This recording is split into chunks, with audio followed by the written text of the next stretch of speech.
Au Burkina Faso, la junte au pouvoir suspend tous les supports de diffusion de Jeune Afrique sur son territoire. La nouvelle est tombée dans la soirée d'hier. Cette décision du gouvernement de transition fait suite à la publication par le média français d'un article faisant cas de tensions qui régneraient au sein de l'armée burkinabé. Le gouvernement militaire a décidé en toute responsabilité de la suspension jusqu'à nouvel ordre de tous les supports de diffusion de Jeune Afrique au Burkina Faso. À compter de ce lundi 25 septembre, peut-on lire dans un communiqué du porte-parole et ministre de la Communication Jean-Emmanuel Ouédraogo. Le pays reproche aux médias la publication d'un article mensonger sur son site internet. La junte soutient que ces affirmations faites à dessein sans l'ombre d'un début de preuve n'ont pour seul but que de jeter un discrédit inacceptable sur les forces armées nationales et par-delà l'ensemble des forces combattantes.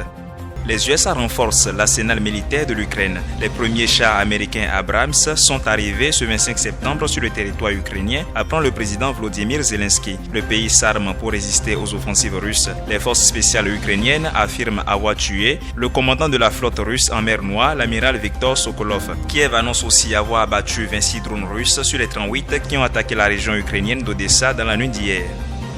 Au Bénin, la Commission électorale nationale autonome s'active déjà pour la réussite des élections générales de 2026. Un atelier de validation du rapport d'inventaire et de sécurisation du matériel électoral pour les élections générales de 2026 a réuni à Cotonou, lundi 25 septembre, des partenaires techniques et financiers, représentants des maires et préfets. L'état des lieux du matériel électoral est fait. Les participants ont opiné sur la quantité de matériel à utiliser pour l'organisation des élections en vue. Pour répondre aux exigences de ces élections couplées, la Sénat sollicite l'Assemblée nationale et le ministère de l'économie et des finances pour l'acquisition du matériel. Les maires et préfets ont un rôle à jouer pour l'amélioration des conditions d'entreposage et de sécurisation du matériel.